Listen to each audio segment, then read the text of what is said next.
She had just written me an hour ago. Yep. Hello, Kara. Hey, Kara. Oh, they were muted. Whoops. Oh, you're unmuted. Oh, yeah, I'll make sure. They may just not have theirs on. I need to get a microphone to put on mute. Okay. That's fine. So let me go grab that, and I do apologize again, everybody. We got a little bit behind here. Appreciate your coming. I'm not sure how many others will come, but we have several people online. I'm Eta Berner, and I am will be coordinating these sessions, and I'll tell you a little bit about. Actually, I need to get there so that they can hear me too. But feel free when I'm talking. Feel free to ask questions. We're going to get a microphone to improve the audio for the people online, but can you hear me? Can the people online hear me right now? You can just say if you can. I saw that Kara, who had written to me a little while ago, is on. They can probably hear me with this microphone too. They can. Well, they won't in a second. In case I walk around, we're putting the microphone on me. And then if anybody asks a question, just repeat the question. Okay. Hang on just a second.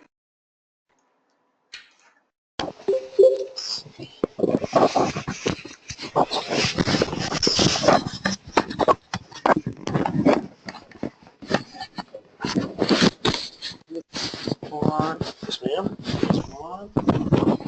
That is there. Can everybody hear her? Can you hear me okay? Please, unmute yourselves and answer if you can hear me. Online, please. Hey, this is Chris. I can hear you. Good. I can hear you. This is Cameron. Hi, Cameron. Hello. Was that Chris, my student also? Yes, this is Chris Compton. Hi, Chris. Some of my students. Okay, good. So welcome to the seminar. And I know the title of it said, "What is Informatics?" Welcome. Come on in. Did you sign in outside? Good. The title said, "What is Informatics and why should you care?" We hope that at the end of the session you'll definitely get an idea of what is informatics, and I hope you'll see why you should care. I want to tell you just a little bit about how the seminar is going to be run. What we're going to do today is we're going to describe the series, discuss the major domains of informatics, discuss some of the key issues in those domains, and then identify to some extent UAB resources that can help you in each of these areas. Some of the subsequent sessions will identify them in more depth and go over them more. Basically, the topics that we picked for the seminar are a set of topics that reflect some of the informatics core competencies that were part of the national efforts to define informatics competencies for clinical and translational science researchers. So it's got a bit of a research focus rather than strictly clinical care focus, but all of it interacts really with each other. So let me just, I know two of the people online were two of my former students. Kara, you're online. Can you just tell us a little bit about, just give us what you do here at UAB? Can you hear me? Yep. I am a course instructor in the physical therapy department. Okay. And is there anybody else online? Because if I keep my slides up, I can't see who's online. Is there anyone else?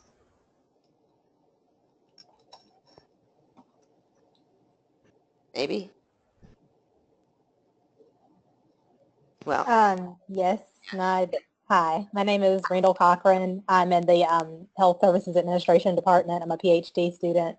Oh, good. Because I had asked them to send the announcement of this to the PhD students, so I'm glad. Now in the room we have, why don't we go around quickly? We have a few people here.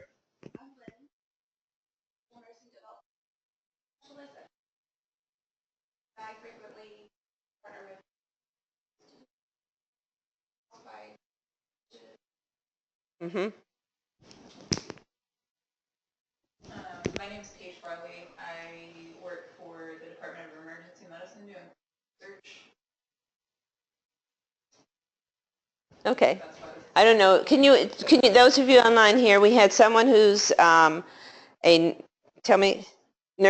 a nurse who works with clinical informatics, with nursing informatics in the hospital. And we have Paige, who is in emergency medicine. I'm doing an MBA program. Okay. But I will spot that. Oh, wow. And you are?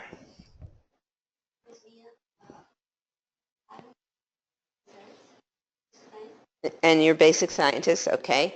And I'm in Department of Genetics doing regulatory compliance, but also a fellow student services. oh, okay, good. Well, as you saw, I'm Eta Berner. I'm in the Department of Health Services Administration, and I'm with our graduate programs in health informatics. And I'm also the director of the Center for Health Informatics for Patient Safety and Quality.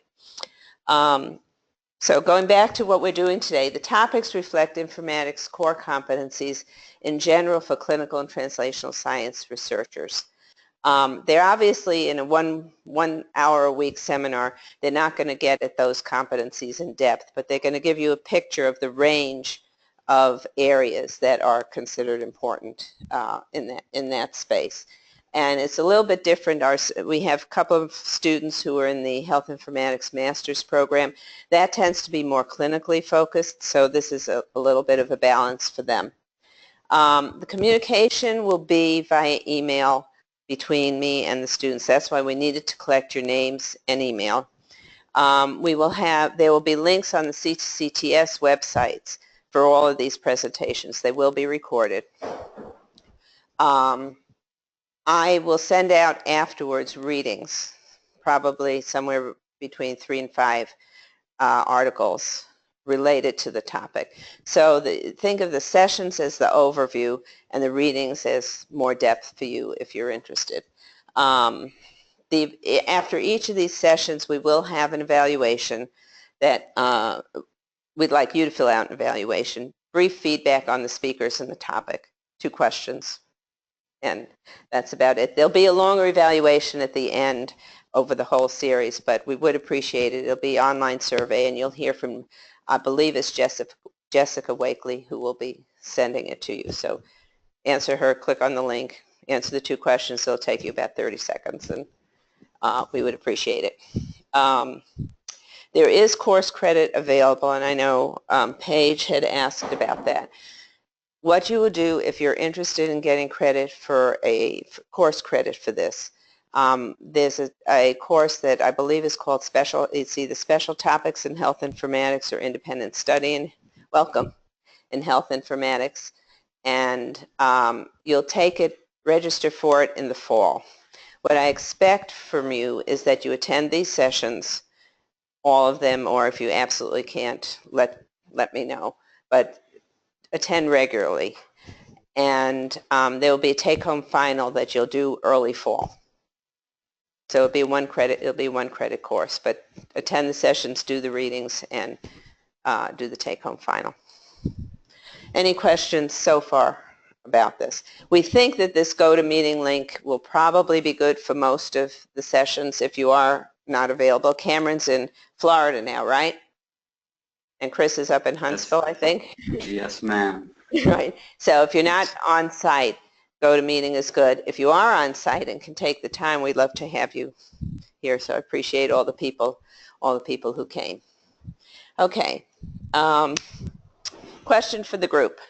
Can you all see the picture online? Yes, we can. Okay. Who knows what that is? The elephant. No one Thank knows you. how it looks in whole. What'd you say? An elephant what? So they can only see a part of it. They don't see the full elephant. Right. It's the story of the 6 monks or the 6 blind men exploring an elephant, and each one thinks that the part that they're holding is the whole of the elephant. So the guy in the back says an elephant is like it's like a snake. It's long and windy. Another one says, the one who's grabbing the foot in the back there says it's like a tree trunk. They all have a different view. And the reason I use this for the seminar is because everybody's got a different view of what's informatics. You say informatics and everybody thinks they know what it is, and it's always all different. So some people feel that there's clear distinctions between what might be called health, medical, clinical, and bioinformatics. The distinctions are not really that clear. I'm going to try to make some distinctions, but they often overlap and intersect. So some people will say that health is, if you look at some of these distinctions, that's really what people start talking about. So some people think that informatics is the basically like related to molecular biology and examining, it's the tools to examine the genome. That's a part of it. Some feel, well, informatics is clearly managing those, clinical informatics at the hospital is clearly managing those systems, developing new apps for the systems, right? So if you say informatics, that's what it probably means to you. If you're a basic science researcher, you're probably thinking more along the lines of the genetics research, the molecular biology research. And that's why, in some sense, understanding the vocabulary is important. And there are some distinctions in the names, but, you know, even the, I don't know, even people who should know kind of say the wrong thing. So I think what's important for this session is that you get a range of the types of areas that are being addressed and generally what would fall under some of these different headings.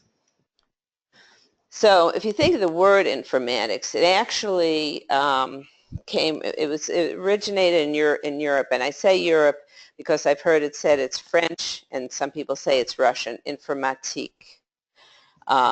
And in the U.S. and Europe, it's really been focused on computer science applied to medicine or to healthcare.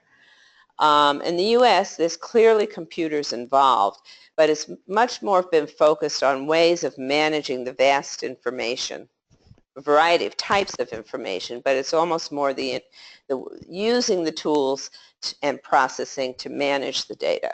And increasingly, it's including analysis of the data.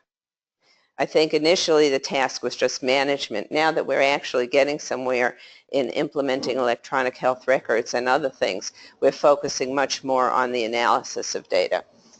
The word "attic" actually means pertaining to. So if you think of informatics, if you think of the inform part and the attic part, it really means pertaining to information. And I think one of the key things to get out of this is that the information is really central.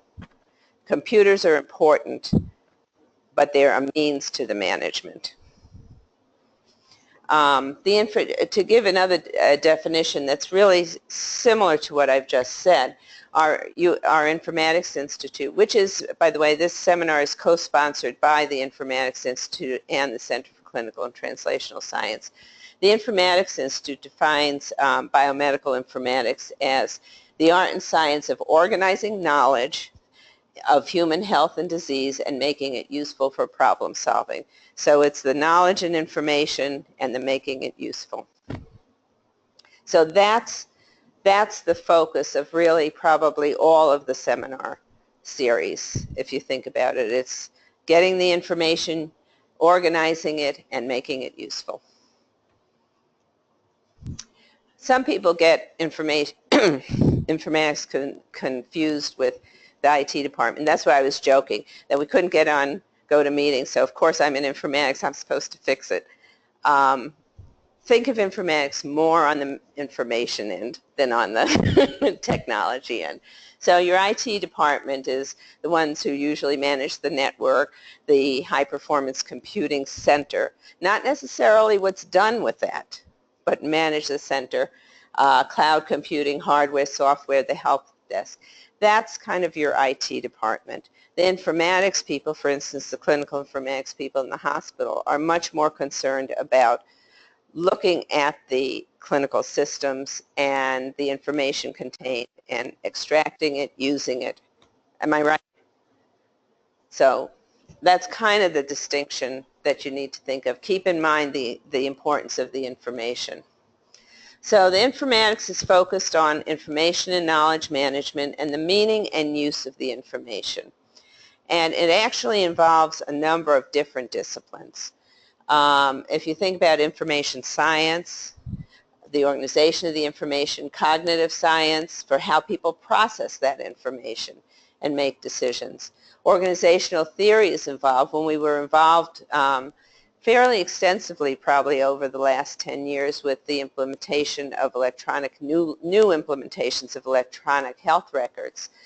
Understanding the organizational theory involved in change management and other things was very, very important to accomplishing those goals.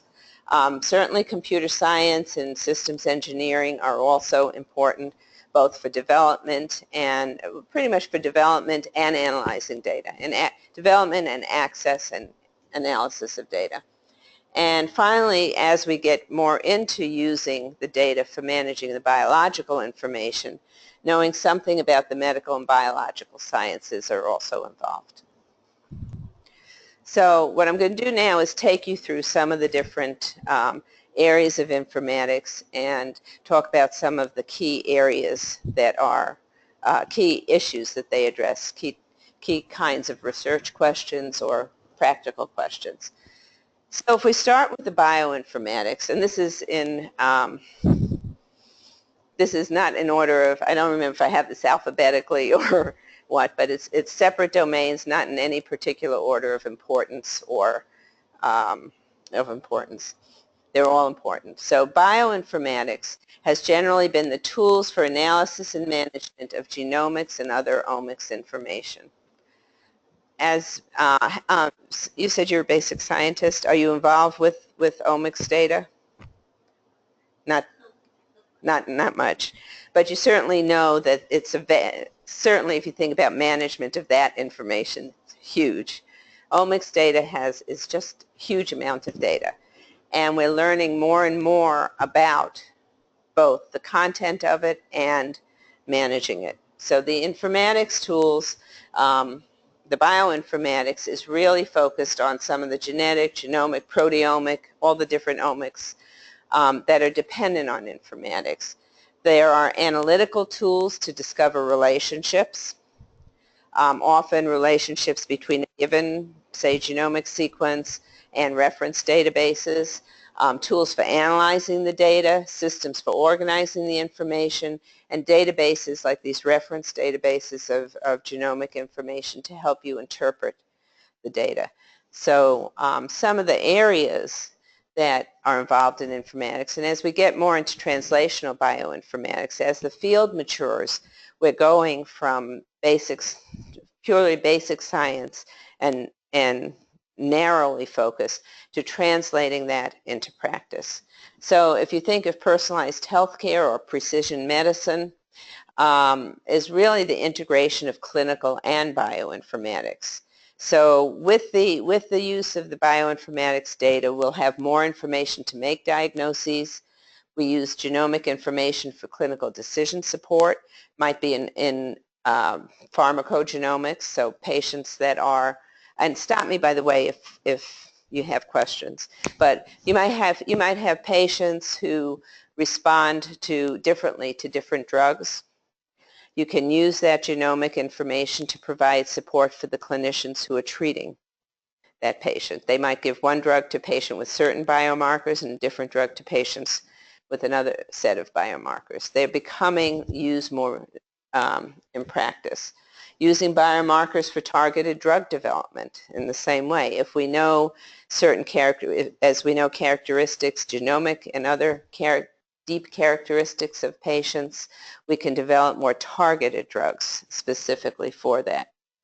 Another area of translational bioinformatics is really associating the genotype, the genetic data, with the phenotype, the clinical data, and looking at disease discovery as well as some of these other areas. Another area of informatics, and that one is probably becoming more important as patients are getting more knowledgeable in terms of computers, is what's been called consumer health informatics. It's patient-centered applications. much of the clinical care now is concerned about empowering patients, engaging patients, and there may be many informatics tools that are involved in doing that. Certainly personal health records. I'm distinguishing that a little bit from electronic health records. I remember somebody once said when I was talking about personal health records, and they said, well, isn't my record in the hospital my personal health record? It is. But personal health records are generally providing patients access to their health records. Hospitals now, most hospitals now will have a patient portal. How many of you have seen the patient, used or seen the patient portal at UAB? Not. Pardon? I've used it as a patient too, and actually I find it really good because it's very hard to get my primary care physician on the phone. It's a lot easier to get him on the portal, and it's very interesting. I mean, the change in patients' attitudes, because patients are going to be more computer savvy, and they're going to prefer, rather than playing phone tag, to contact them on the portal.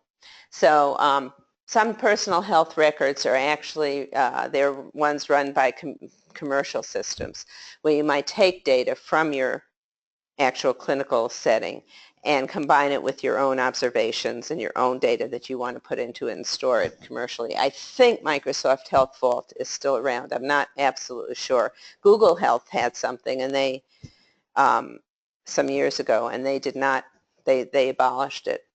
The interesting thing is I think they might have been too soon, because I think patients may become more interested, or else the hospital portals will take that place. But the electronic patient education programs will also count as consumer health informatics. Several researchers have used patient education over the web to work with patients, or text messaging as part of education. Used a number of electronic tools to work with patients and have done research in that area. Interventions, as I said, over the internet to improve health outcomes. UAB had a smoking cessation study. They worked with dental practices and had the dental hygienists, I think, either the dentist and or their hygienist recruit patients to participate in an intervention for smoking cessation. But it was a lot more web-based interventions and work with patients. But in any case, consumer health informatics is more about these patient-facing applications. If we think about clinical research informatics, it's the management of information in clinical research. And there's a number of types of information, a number of ways that it's managed. So some of the focus of people who have been doing work in the clinical research informatics arena are designing ways to electronically capture clinical information for clinical trials. UAB is will be rolling out, I think, an enterprise-wide Encore system. It's been used in the Cancer Center. It's, I believe, going to be enterprise-wide as a management system for managing the clinical trials. But capturing that information from both the electronic health record or the systems specifically involved with clinical trials have been some of the focus of people who specialize in clinical research informatics.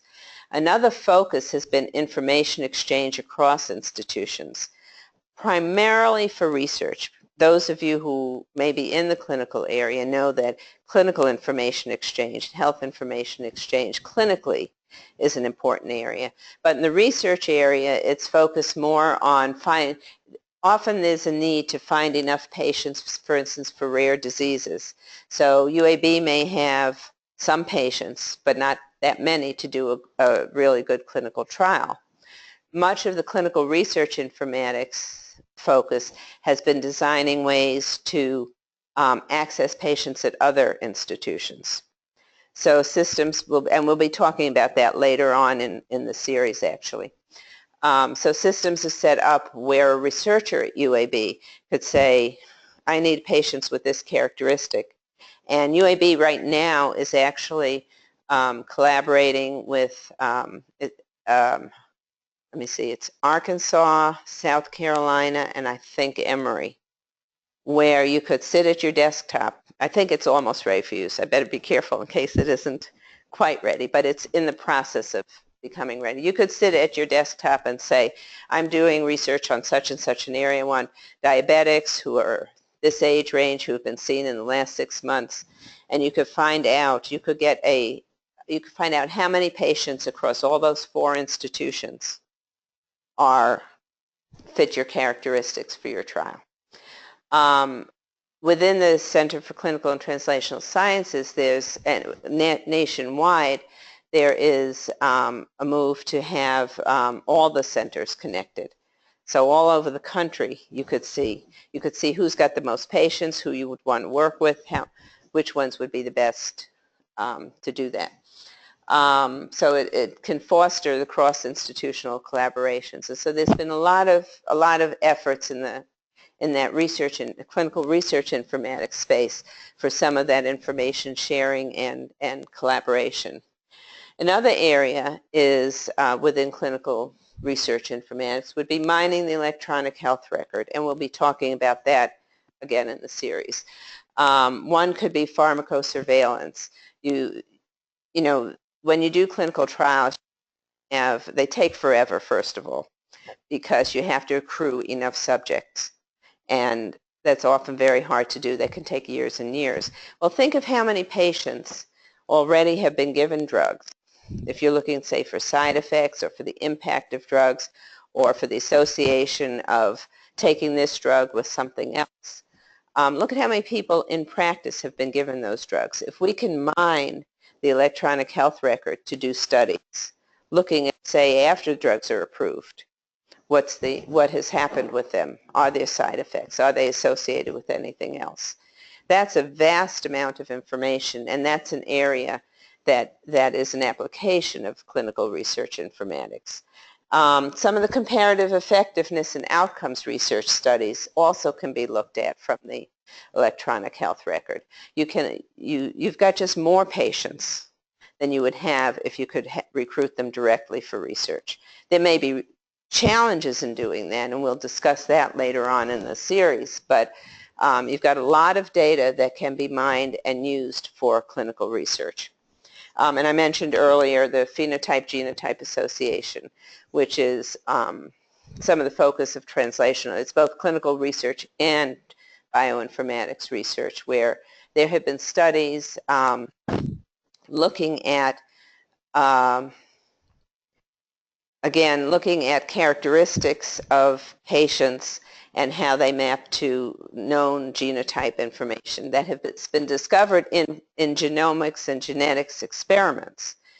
They've been able to replicate many of those just with the electronic health record, finding similar associations to ones that have been found by experimental means, and then some. That's what's been interesting, that they replicate existing associations and find new ones, because again, if you have the genomic information, which we don't have a lot of at this point in time, but will probably be, I don't mean we UAB, but in general, people are not collecting that routinely, but will probably begin to. You can look at a lot more associations in terms of just disease discovery. And then in general, clinical research informatics would focus on storing, organizing, and basically accessing the data for research. Let me see if I went too far. Yeah, no, that's fine. One of the things I wanted to say, and I think I say this in one of our online sessions that's coming up, if you think of electronic health records, which as I said, now I think almost 100% of hospitals and something like 75% of physician offices are using now, they are optimized for patient care. When you go to, you said you used the portal when you went to, as a patient. When you go to the doctor needs to see everything about you as quickly as possible. They want it all together in one place. When you want to do research, you actually don't want to have to go through patient by patient by patient. First of all, it's very inefficient to have to do that. Pull up their records, get your information, pull up the next record. Very, very inefficient to do that. But worse than that, it'll bog down the system for those doctors who want to get in very quickly and treat the patient and get out and see the next patient. So again, in your electronic health record for the doctor, they get structured data, point and click data that the doctor or the nurse has filled in, as well as unstructured notes. All of those are available to the doctor when you see them. In a clinical data repository is really the database underlying the EHR. And it's got all of that in there. And there are complex tables of data. And you could, so instead of going into the EHR, I suppose you could go to that database, but it's very complex to query. So the idea has been to develop some system that takes feeds from the electronic health record, organizes the data in a better way to access it. It generally it's optimized for queries across patients. So instead of going, patient by patient and saying, do they have such and such, you can do queries from the data warehouse, aggregate across patients. And that's a much more efficient way to ask research questions, although it requires structured data. There are efforts to do natural language processing of some of the unstructured data to make it more structured, that you could then put it in the data warehouse. But generally, those sort of unstructured notes are not going to be in your data warehouse. So the more structured fields you have, the easier it will be to do that research. But the point is, a clinical data warehouse is designed to optimize access of structured data across patients, where the electronic health record is not. It depends on the data from the electronic health record.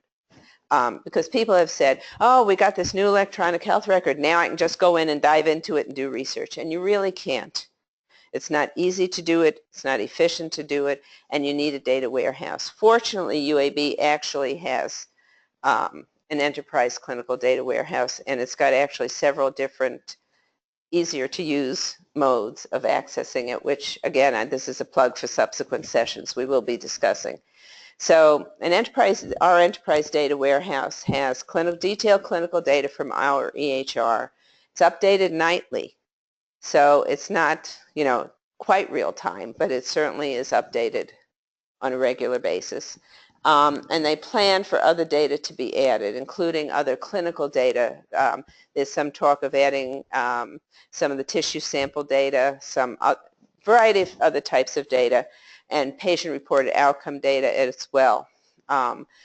When Matt Wyatt talks a couple of times from now, he will have more information on what actually is accessible for researchers. I'm always asked, especially with people from Health Services Administration, what about the finance data? I think that they probably have plans to add that to some extent. I don't know for sure, and we can ask Matt Wyatt when he's here about finance data, if that's an area that people are interested in. They certainly have data in there on medications, and one can associate costs with medications. They have data on who the site of service is. So there's data in there already that can more easily be used for attaching finance numbers to. I don't know that they have the direct finance data in there yet. But in any case, I wanted to say that because if you're thinking of doing clinical research or health services research for that matter, what you want to use is data in the data warehouse, not directly going to the EHR. So speaking of EHRs, if we think of clinical informatics, and this is a nurse, so we have nursing informatics as well, it's really referring to the management of the clinical information. And we've been talking about health IT, and after I just said, health IT I said IT is the networks. Health IT and clinical informatics lately have been pretty much almost synonymous, because there's been, as many of you probably know, there's been funding for, that's been called health IT funding. But a lot of the work in health IT is clearly the informatics end. It's not the networks. It's not only the networks. It is related to applications, clinical decision support, a lot of the clinical informatics applications to support those information management needs of healthcare. So how many of you have heard of meaningful use? And if my students don't say yes, they're fired. How many of you have the rest of you heard of meaningful use?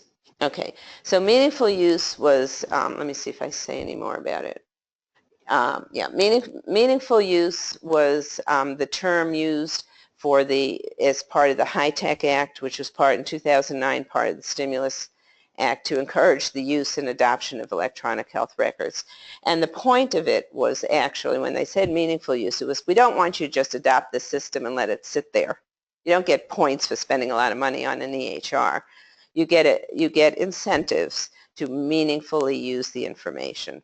So although the criteria were often a burden in some cases to some of the physicians, the intent was to have the data used and have it used primarily in a focus on what has been called the triple aim, which is, let's see if I can get this, improving healthcare, the healthcare experience, improving the health outcomes, and reducing costs. So most of the incentives were for using it for those purposes. But the meaningful use of health information health information technology focused on organizing the information and using it in electronic health records. We wanted to go from this to this. Providing information when and where it's needed with clinical decision support is another area that has long been an area of clinical informatics interest and is now finding its way into actual practical use. Clinical decision support are systems to provide assistance to clinician decision making. Could be in diagnosis, treatment, order choices, or other things. And that has a long, long history from probably the 70s or earlier. From the earliest history of informatics is developing systems to assist physicians and clinicians more broadly with their decisions. And it's now more recently becoming able to be operationalized more in practice. It's now more out of the research realm and into the practical realm. So providing another focus in clinical informatics is health information exchange, providing information efficiently to those who need it with health information exchange, using information to improve the quality and safety of care. Both quality monitoring of using that information as a way to do quality monitoring, as well as the capabilities now of electronic prescribing with built-in clinical decision support. So now UAB and most other hospitals, in part because of these incentives, now they don't want to give you a paper prescription. They want to enter it into the system. When they enter it into the system, you have other data in the system. It uses that data and says, you know, this patient is allergic to that drug you just prescribed. And the physician is notified of that and ought to be changing that medication. So there's decision support provided in the course of the quality and safety end is both for monitoring and for safer prescribing. And again, providing information that patients can use. We talked about the patient portal before. Another area of informatics is public health informatics. These are, again, applying the same information management tools to do biosurveillance. And biosurveillance can involve looking at biological agents. That can be for bioterrorism, in fact, monitoring what is going on, sometimes getting information exchange with primary care or with public health agencies as well. There have been efforts of the CDC to link to primary care offices. So they might look at all the lab tests that are being done. They might monitor those lab tests and see if certain kinds of bacteria or organisms are more prevalent in certain areas. And it might go two-way to alert physicians in an area that says, you know, we've got a lot of reports of lab tests being done and coming out positive for such and such. So that's one of the foci of public health informatics. More recently, again, there's the area of population health management. If you think of public health informatics as sort of managing a whole, the United States or a whole community, the population health management is focusing on managing not so much the infectious diseases and the bioterrorism, but the chronic diseases in many cases of a population. So now, again, in terms of healthcare, there's going to be more incentives, not just, we talked about meaningful use, not just adopting, not just providing metrics on which of these things you're doing, but there's going to be much more incentives for keeping patients out of the hospital, for keeping them healthy, for managing a whole population. So the population in population health management is a defined population. It could be all the patients at UAB, could be in a physician's practice, all the patients in that practice, and begin to monitor. And again, this is more like the aggregate. We talked about the clinical research informatics, the aggregate data. How many of my patients have uncontrolled hypertension, and what am I doing about it? How many of them have diabetes above a certain level, and I can monitor this. That's part of your population health management, and there are informatics tools for that. So it's related to public health, and that is looking at a whole population. But population health management really refers more to risk assessments and management of a defined population for a clinical setting. So that's basically the major domains of informatics. There are sub-ones, like clinical informatics might also be called medical informatics, but medicine doesn't mean just medical. It means nursing also. For a while, people didn't know what the word informatics meant at all. It's like, what? What's that? Now, then it's all the different subtypes of it. Nursing informatics, dental informatics, veterinary informatics, etc. So those are growing, but I would say these are probably what we just discussed are the major categories, and they have somewhat different interests as well. So I think that's it. Questions from online or here?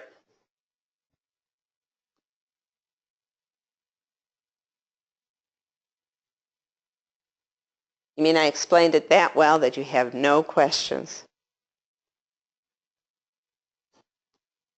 Give us some. So the structure, the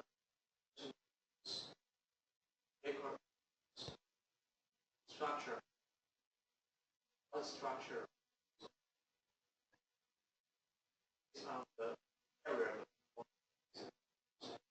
Okay, there are several.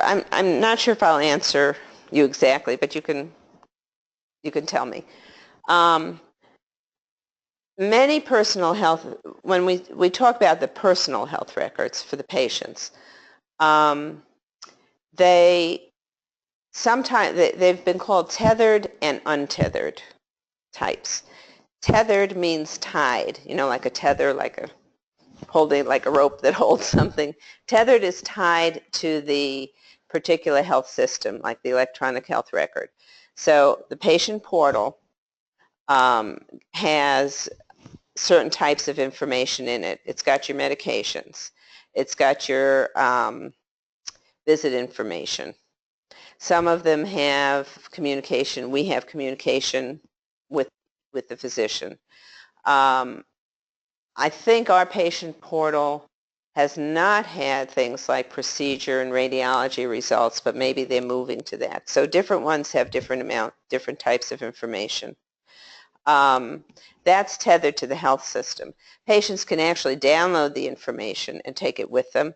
I think it should be downloadable in a form that it could be electronically transferred if you needed to, but it's tied to your health system. Other types of personal health records, when we talk about Microsoft Health Vault, it's more like a repository of everything, and some are more structured that you can enter data.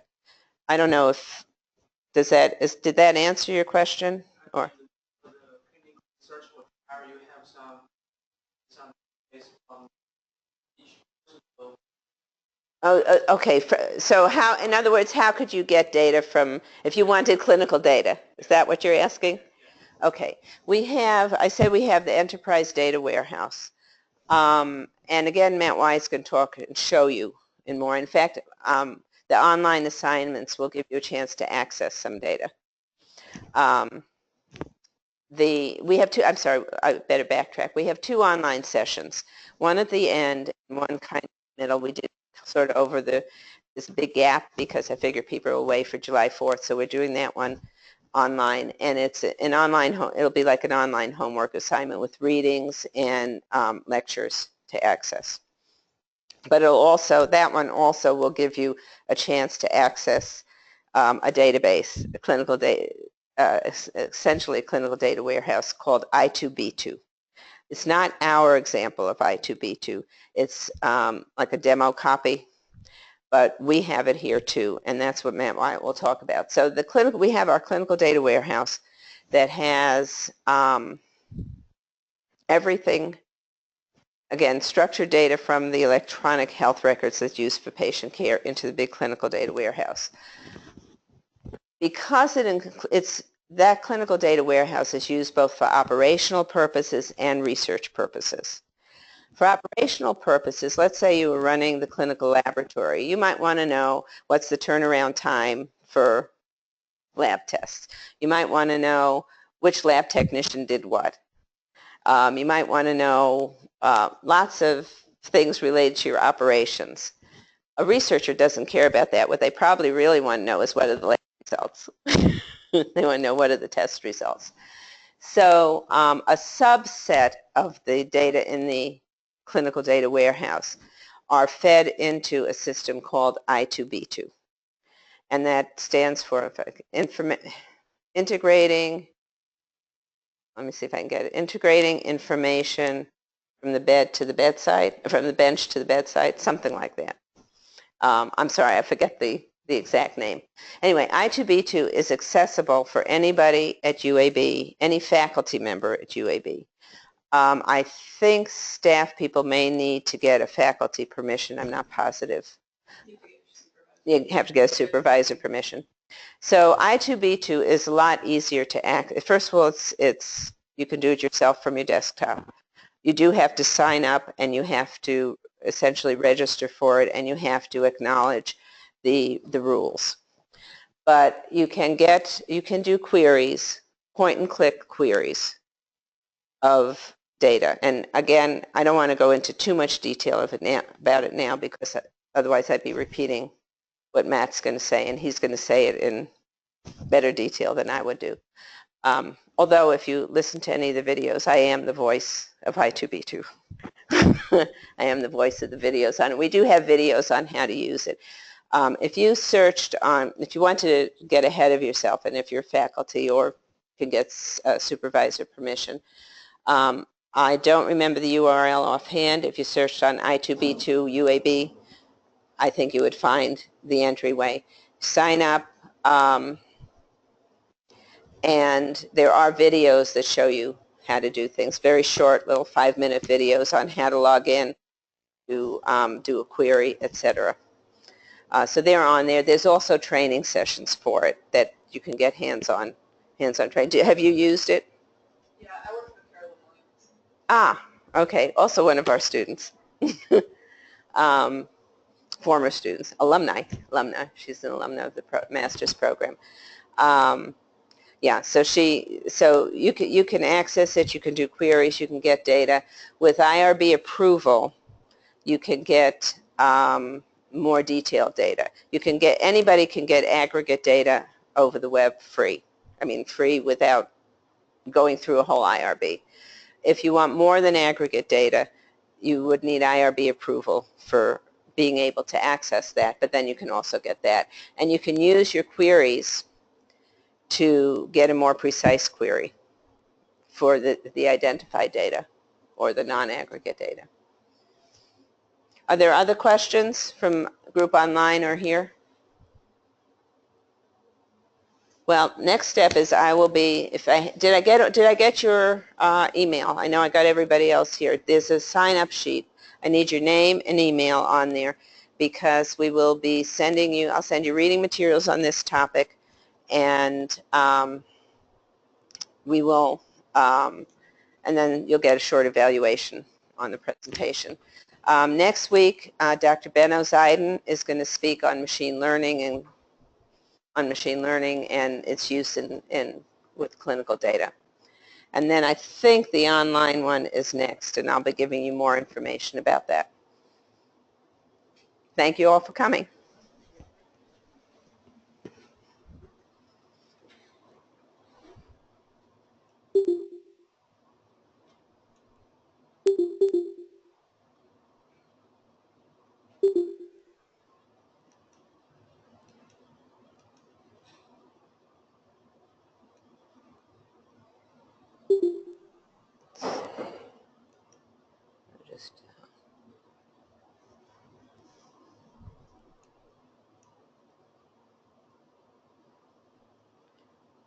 Oh, you know what? I bet he did.